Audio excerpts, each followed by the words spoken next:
முடியலடி. இருந்தாலும் மனசுக்கு தான் வெளிய சொல்ல வழி இல்லடி. என்ன நடந்தாலும் பெண்ணே உன்னை விட மாட்டேன். நீ என்ன மறந்தாலும் என் மனசுல நீதான் நினைவிருப்ப. துர்கா, இவ்வளவு நேரம் நீ யார்கிட்ட பேசிட்டு இருந்த? அதுவா சக்தி கிட்ட தான். கேள்விப்பட்டேன். நல்ல பையனா தாண்டி பிடிச்சிருக்க. அடையா அண்ணா, நீ வேற இன்னைக்கு அவன் எவ்வளோ டென்ஷன் படுத்திட்டான் தெரியுமா? என்னடி ஆச்சு? நான் நேற்று ஃபோன் பண்ணி சொன்னேன்னா இந்த மாதிரி அண்ணன் பார்க்கணும்னு சொன்னானே, உடனே அவனை வரல அப்படின்னு சொல்லிட்டான். என்ன சொல்ற? அப்புறம்? ஆமாண்ணா, எனக்கே ஒரு நிமிஷம் ஷாக் ஆயிடுச்சு. ஐயோ தப்பு பண்ணிட்டேன் போல, திரும்ப அவ்வளோதான், இவனும் இனிமேல் வரமாட்டான்னு நினச்சேன். அப்புறம் எப்படிதான் வந்தான்? நான் ரெஸ்டாரண்ட்டில் போயும் வெயிட் பண்ணிட்டு தான் இருந்தேன். அப்புறம் அண்ணன்கிட்டயே சொன்னேன், சரி விடு வந்தால் பார்க்கலாம், இல்லைன்னா நானே போய் அவனை என்னன்னு கேட்டு வரேன்னு சொன்னாங்க. அப்புறம் பார்த்தா சர்ப்ரைஸாக வந்து ப்ரப்போஸ் பண்ணிட்டான். பாரா, சக்திக்குள்ளேயும் ஒரு திறமை இருக்கு. அட ஆமாம் சிவானா, எனக்கே ஒரு நிமிஷம் ஷாக் ஆகிட்டேன் பார்த்துக்கோங்களேன். அப்புறம் இவங்க 2 பேரும் சண்டை போட ஆரம்பிச்சிட்டாங்க. அப்படியா? ஆமாம், நானே பயந்துட்டேன். அப்புறமேட்டுக்கு நிக்கி நீ வந்ததுக்கு அப்புறம் தான் தெரிஞ்சிச்சு அவங்க 2 பேரும் நடிக்கிறாங்கன்னு. ஓ, வந்துட்டு சும்மா விளையாட்டு காமிச்சிருக்காங்க போல. ஆமாம், அப்புறம் தான் தெரிஞ்சது அண்ணன் லவ் பண்ணுற பொண்ணும் நிக்கி அவங்களே எனக்கு தெரியும். நல்லா தான் இருந்துச்சு இன்னைக்கு. ஒருத்தருக்கு ஒருத்தர் தெரியாமையே இருந்து அப்புறம் தெரிஞ்சுக்கிட்டோமா, நல்லா தான் இருந்துச்சு. சரி மேடம், விளையாடலாமா? தாராளமா. ஆனால் ஒன்று சொல்கிறேன் கேட்டுக்கோ, சக்தி ரொம்ப நல்ல பையன். ஆமாண்ணா, எனக்கு புரிஞ்சிச்சு அவனை பற்றி. அடடே, என்ன விக்கி அதிசயமாக இருக்கு வந்திருக்காங்க? ஒரு முக்கியமான வேலையாக தான் வந்தேன். டே விக்கி. என்ன துர்கா, ஒரு ஃபோன் கூட பண்ண மாட்டேற நீ? அது சும்மா தான். சரி சரி, நிதிஷ் எல்லாத்தையும் சொல்லிட்டான். ஓ அப்படியா? இப்போ தாண்டா நானும் துர்காவும் விளையாடலான்னு நினச்சேன், அதுக்குள்ளே வந்துட்டீங்க. அட மச்சான், இனிமேல் நீ நினச்சாலும் விளையாட முடியாது. ஏன்? துர்கா கூட்டு போத்துக்கு தான் விக்கிங்க வந்திருக்கான். டே, என்ன சொல்கிற? ஆமாம் சிவா, அவங்க அம்மா முன்ன மாதிரி இல்லை, இப்போ மாறிட்டாங்க. உண்மையை தான் சொல்கிறியா இல்லை உன்னை ஏமாற்றிட்டாங்களா? இல்லை இல்லை, நிதிஷ்கிட்ட இப்படி நடந்ததுக்கு கூட ஃபீல் பண்ணாங்க. இவளை பார்க்கணுன்னு ரொம்ப ஃபீல் பண்ணிகிட்டே இருக்காங்க, அழுதுகிட்டே இருக்காங்க, சாப்பிட கூட மாட்டுறாங்க. என்ன விக்கி சொல்கிற? நிஜமா அம்மா மாறிட்டாங்களா? ஆமாண்டி, டெய்லியும் ரூமுக்கு வந்து உட்காந்து அழுதுகிட்டே இருக்காங்க, சாப்பிடவும் மாட்டுறாங்க. டே நிதிஷ், கரெக்டான முடிவு தான் எடுத்திருக்கியா? அவங்க தான் இவ்வளோ தூரம் ஃபீல் பண்ணியிருக்காங்களேடா, அப்புறம் அனுப்பிச்சி வச்சு தானே ஆகணும். அதான் விக்கி இருக்கான்ல, விக்கி பார்த்துப்பான். ஆமாண்டா, ஏதாச்சும் பிரச்சனைனா நான் உடனே உங்களுக்கு ஃபோன் பண்ணுறேன், நீங்கள் வந்துடுங்க சரிங்களா? அடைச்சா போங்கடா, இப்போ எனக்கு விளையாடுறதுக்கு பார்ட்னரே இல்லை. சிவா, நான் ஃபீல் பண்ணாதீங்க. நான் முடிஞ்ச வாரத்தில் ஒரு 3 நாள் வந்துட்டு போயிடுறேன். நிஜமாவா? ப்ராமிஸாக வருவேண்ணா. அப்போ ஓகே. நிதிஷண்ணா, நான் போயிட்டு வரேன். 2 பேரும் பார்த்து இருந்துக்கோங்க. சரி, ஏதாச்சும் வேணும்னா ஃபோன் பண்ண சரியா? அப்புறம் எதுக்கும் நீ அவங்க முன்னாடி என்கிட்ட பேசாத. புரியுதுண்ணா. சரி, நான் பார்த்துக்கிறேன். பாய் எல்லாத்துக்கும். பார்த்து போடி. சரி வா விக்கி, போகலாம். சரிடா மச்சான், நான் வரேன். விக்கி, எதுக்கும் நீ கொஞ்சம் கேர்ஃபுல்லாகவே இரு சரியா? எனக்கு இன்னும் கொஞ்சம் டவுட்டாக தான் இருக்குது. இருந்தாலும் உன்னை நம்பி தான் அனுப்பி வைக்கிறேன், பார்த்துக்கோ. சரிடா, நான் பார்த்துக்கிறேன். இனிமேல் என் பொறுப்பு. சரி மச்சான், பாய், பார்த்து போ. டே, உண்மையாக சொல்லு, நீ நம்புறியா அவங்க மாறிட்டாங்கன்னு? எனக்கு என்னவோ கொஞ்சம் டவுட்டாக தாண்டா இருக்குது. இப்போ அவள் கிளம்புனதுலேருந்தே கொஞ்சம் மனசு சரியில்லாமல் தான் இருக்குது. பார்க்கலாம், அதான் விக்கி இருக்கான்ல, ஏதாச்சும் ஒன்றுனா ஃபோன் பண்ணுவான், பார்த்துக்கலாம். அது சரி, விக்ரம் கதை என்னாச்சு? அது ஏன் கேட்குற? குழந்தை மாதிரி அடம் பிடிக்கிறான்டா. போய் ஒரு ½ டே தான் இருந்திருப்பான் ஆஃபீஸில், அதுக்குள்ளேயே எங்கள் கூடயே வந்துட்டான். என்னடா சொல்கிற? அவன் ஏன்டா இப்படி பண்ணுறான்? கேட்டால் தனியாக இருக்க கடுப்பாக இருக்குன்றான். வேணா நீ வேணா போயேன்டா அந்த ஆஃபீஸ்க்கு. நானா? என்னோட ஷேருன்னு நான் எதுவுமே போடலையே. ஏன் ஷேருன்னு போட்டால் தான் போவியா? என்னோட ஆஃபீஸ்னா அது உன்னோட ஆஃபீஸ் இல்லையா? கிறுக்கு மாதிரி பேசாதடா. சரி சரி, நான் போகிறேன், நானும் போய் பார்த்துக்கிறேன். என்னடா நீ ஜாலியாக வீட்டில் இருந்தனா, ஏதோ நீ சொன்ன வேலையை பண்ணனா, கேம் விளாண்டனா, அப்படியே போச்சு என் லைஃப். இப்போ திடீர்னு ஆஃபீஸ் எல்லாம் இழுத்துட்டு வந்து விட்றியேடா. டே, நீ ஒரு ஹேர் ஸ்டைலிஸ்டா, அதுவும் இல்லாமல் எனக்கு பர்சனலாக நீ ஸ்டைலிஷ் மேனாக வந்த. என்ன தான் நினச்சிட்டு இருக்க நீ? அதெல்லாம் எனக்கு பிடிக்காது. எனக்கு பிடிச்சதெல்லாம் கேம் தான். அப்படியா?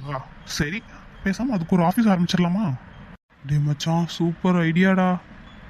உன் கூட சேர்ந்து நானும் கேம்லேயே இன்ட்ரெஸ்ட் காமிச்சிருவோம் போல. ஒன்றும் தப்பு இல்லைடா, நீயும் வா, நல்லா விளையாடு, ஜாலியாக இருக்கும், எந்த டென்ஷனும் இருக்காது தெரியுமா? சரி, அடுத்து நம்ம ஸ்டார்ட் பண்ண போகிறது அந்த பிஸ்னஸாக தான் இருக்கும். சரி மச்சான். அம்மா நிக்கிய பார்த்தியா இல்லையா? பார்த்தேன். மேடம் இன்னைக்கு கொஞ்சம் கோவமாக இருந்தாங்க. ஏன் என்னாச்சு? மார்னிங்லேருந்து அவளுக்கு ஒரு ஃபோன் கூட பண்ணல. அப்புறம் என்ன வேலைன்னு சொல்லவே இல்லை. நான் பாட்டு சுற்றிட்டே இருந்தேனா, அதனால் அவள் கோச்சிக்கிட்டா. ஏன்டா ஒரு ஃபோன் பண்ணி இன்னைக்கு ஃபுல்லாக ஃபோன் பண்ண முடியாது, ஒரு வேலைன்னு கூட சொல்லியிருக்கலாம்ல. ஏன்டா நீயுமா? இப்போ தான் அவளை சமாளிச்சுட்டு நான் வந்தேன். விட்டுரு ப்ளீஸ். சரி மச்சி, நீ போய் ரெஸ்ட் எடு. நீ உனக்கு தெரியாதா, நான் தூங்கறதுக்கு 1 மணி ஆகும். என்னவோ பண்ணு, நான் போகிறேன். ஏ ஆத்தி, பரவாயில்லடி, வர வர நல்லா மாறிட்ட நீ. இப்போதான்டி காலேஜில் படிக்கும்போது பார்க்குற ஆத்தியை பார்க்குற மாதிரி இருக்கு. ஆமாண்டி, எனக்கும் ரொம்ப நாள் கழிச்சு இப்போ தான் அப்படியே ஃப்ரீயாக எப்படி சொல்கிறது ஹாப்பியாக இருக்க மாதிரி இருக்கு. நீ எப்பயும் நீயாவே ராத்தி, எதுக்கு தேவையில்லாம போட்டு கஷ்டப்படுத்திக்கிற? ஒரு வழியா அருண் அவன் பக்கம் இழுக்கிறேன்னு சொல்லிட்டியே சாமி, பெரிய விஷயம்தான். ஆமாண்டி, ரொம்ப விட்டு கொடுத்து போயிட்டேன். அதெல்லாம் எனக்கு இப்போ தான் புரியுது. நிக்கி தானே இதெல்லாம் புரிய வச்சா.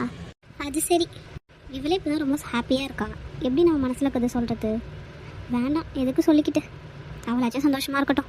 ஆமாம், நான் வந்த உடனே ஒன்று கேட்கணும்னு நினச்சேன். என்னது? எப்படி என்ன ஹாப்பியாக இருன்னு சொல்லிட்டு இன்னைக்கே நீ டல்லாவே வந்த? அதுவா, அதெல்லாம் ஒன்றும் இல்லடி. சொல்ல போறியா இல்லையா? இன்னைக்கு என்னோட பாஸ் வந்திருந்தாண்டி. என்ன சொல்கிற? என்ன நடந்துச்சு இன்னைக்கு? பெருசாலாம் எதுவும் நடக்கல. ஆல்ரெடி ஒருத்தன் காப்பாற்றினான்னு சொன்னல, அவனே இன்னைக்கு வந்திருந்தான். அவன் தான் இன்றைக்கும் வந்து என்னை காப்பாற்றினான். ஓ, அப்போ பேசுனியா அவர்கிட்ட? நம்பர் வாங்கினியா இல்லையா? இல்லடி ஆத்தி. என்னடி நீ லூஸ் மாதிரி பேசிகிட்டு இருக்க? ஆமாம், அந்த பிரச்சனைலாம் முடிஞ்சு நான் கேண்டீன் போயிட்டு வந்தேனா, அப்போது அவரோட ஃப்ரெண்ட்ஸ் கிட்ட பேசிகிட்டு இருந்தார். என்ன பேசிகிட்டு இருந்தாரு? அவர் கமிட்டட் ஆகிட்டார் போல். ஃப்ரெண்ட்ஸ்லாம் அதுக்கு ட்ரீட் கேட்டுட்டு இருந்தாங்கடி. கமிட்டடோ இல்லையோ, உன் மனசில் இருக்கிறது நீ சொன்னியா இல்லையா? எப்படிடி கமிட்டட்னு சொன்னதுக்கப்புறம் போய் பேச முடியும்? லூசா நீ? அட்லீஸ்ட் அவர்கிட்ட பேசி நம்பராச்சும் வாங்கு. அது உண்மையாக பொய்யானாச்சும் தெரிஞ்சுக்கலாம். ஒருவேளை வேற ஏதோ கூட பேசிகிட்டு இருந்திருக்கலாம்ல, நீ அரைகுறையாக கேட்டு வந்திருக்கலாம். எனக்கு என்னவோ அவர் கமிட்டட் நண்டி தோணுது. ஏ லூஸு, என்ன மாதிரி பண்ணுற பற்றியாப்பா நீ? என்ன பண்ண?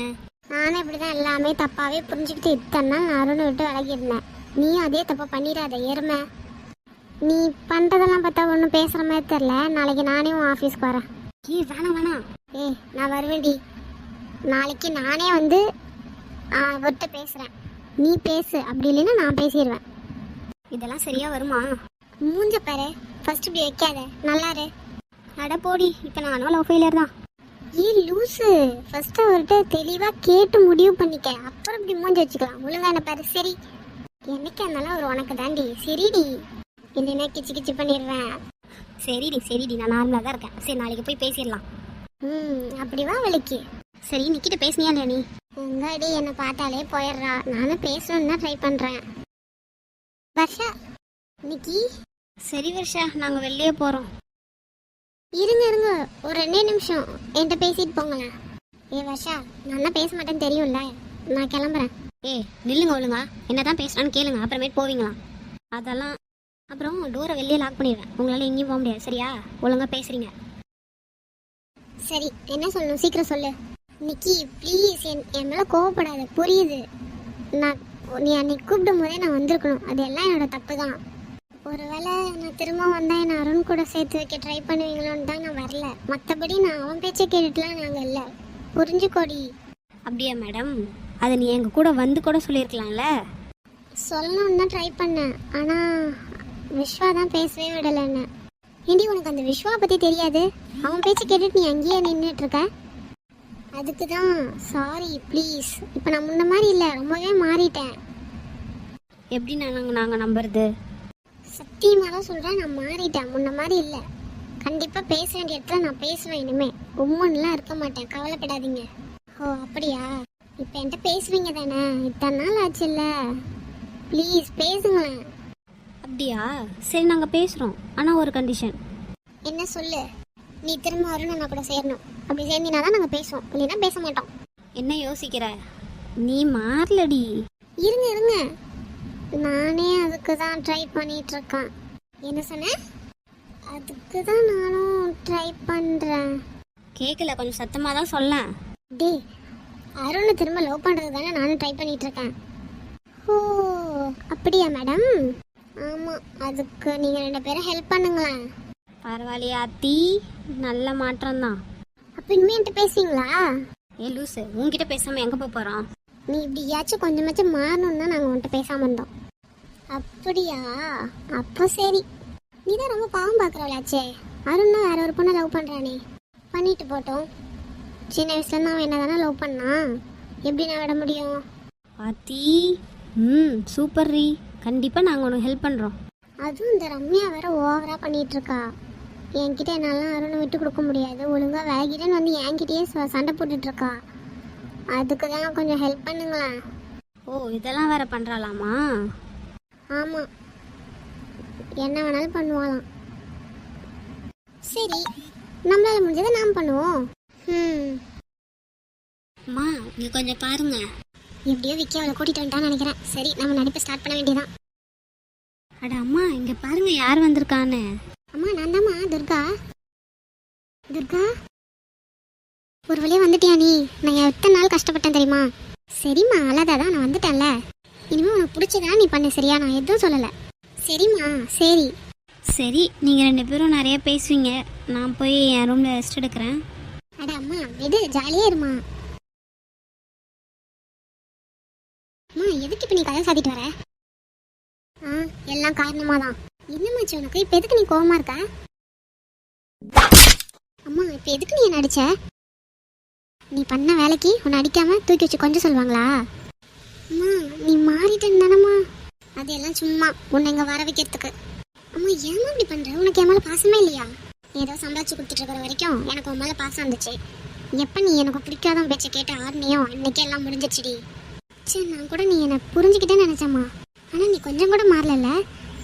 தயவு செஞ்சு என்னை விடு, நான் இனிமே இங்கே இருக்கவே மாட்டேன். அம்மா வலிக்குதுமா, விடுமா. வலிக்கட்டும், நல்லா வலிக்கட்டும். அம்மாம்மா ப்ளீஸ்மா, தயவு செஞ்சு என்னை விட்டுருமா, நான் போயிடுறேம்மா. உன்னை ஈஸியாக விடுறதுக்கு நான் கஷ்டப்பட்டு இவ்வளோ ட்ராமா பண்ணி வர வச்சேன். விக்கி, நீ என்ன கூப்பிட்டாலும் அவன் வரமாட்டான். ஏன்னா அவனோட டோரை நான் வெளில எப்பயோ லாக் பண்ணிட்டேன். உனக்கு என்னென்னமா பிரச்சனை? தயவு செஞ்சு விட்டுருமா. உனக்கு கல்யாணம் பண்ணி வைக்க போகிறேன். என்ன? நீங்கள் அடிக்கிற கூத்தெல்லாம் எனக்கு தெரியாதுன்னு நினச்சிட்டு இருக்கியா? எவன்டி அவன்? அவனை என்னமோ பெரியவன் மாதிரி உனக்கு ப்ரப்போஸ் பண்ணுறான். அவனும் அவன் மூஞ்சும். அவன்கிட்ட என்ன அப்படி தேரும் நீ நினைக்கிறேன்? அம்மா அவன் என்னை சந்தோஷமாக வச்சுக்கிறான். அதை மட்டும்தாம்மா நான் பார்த்தேன். பணம் வேணும்டி, இந்த உலகத்தில் பணம் வேணும். எனக்கு அது தேவையில்லம்மா. நான் தானே உன்னை பெற்றேன். நீ எனக்காக சம்பாரிச்சு கொடுத்துட்டு தான் இருக்கணும். அப்புறம் அந்த டேரக்டர் இருக்கான்ல, அவன் கூட தான் உனக்கு மேரேஜ். என்னம்மா இப்படி பண்ணுற? என்னாலாம் முடியாது. உன்கிட்ட பர்மிஷன் கேட்கல, ஆர்டர் பண்ண, சரியா? அப்புறம் இங்கேருந்து உன் ஆசை அண்ணனுக்கு ஒரு கால் போச்சுன்னு வையேன், அப்புறம் அவனை ஒரேடியாக போக வச்சிருவேன், பார்த்துக்க. சரிம்மா, நான் ஃபோன் பண்ணல. நீ என்ன சொல்றியோ நான் செய்கிறேன். தயவு செஞ்சு அண்ணனை மட்டும் எதுவும் பண்ணிடாத. நல்லது, நீ எப்படி இருக்கியோ அதை வச்சு தான். புரியுதா? புரியுதுமா. நல்லா ஞாபகம் வச்சுக்கடி. ஒரு ஃபோன் போச்சுனாலும் அவ்வளோதான், பார்த்துக்கோ. நான் இவங்களை நம்பி இங்கே வந்திருக்கவே கூடாது. என்ன தல, இந்த பொண்ணை தான் தூக்கணுமா? ஆமாண்டா, இந்த பொண்ணு தான். ரொம்ப சின்ன பொண்ணா இருக்கு. நமக்கு என்ன, வந்த வேலையை பண்ணு. நமக்கு தேவை காசு. ₹1 கூட நமக்கு வழி இல்லை. நம்ம சாப்பிட்டு எத்தனை நாள் ஆச்சு தெரியும்ல. சரி சரி வாங்க. அவள் இனிமேல் எந்திரிக்கவே மாட்டா. தூக்கிட்டு போங்க இப்போ. அப்புறம் போகிற வழியில் அவள் ஃபோனை தூக்கி ஆற்றுல போட்டு போயிருங்க. சரிங்க மேடம். எந்த இடத்துக்கு போகணுன்னு தெரியும்ல, யாருக்கும் தெரியாமல் தூக்கிட்டு போகிறீங்க. சரிங்க மேடம், நாங்கள் பார்த்துக்குறோம்.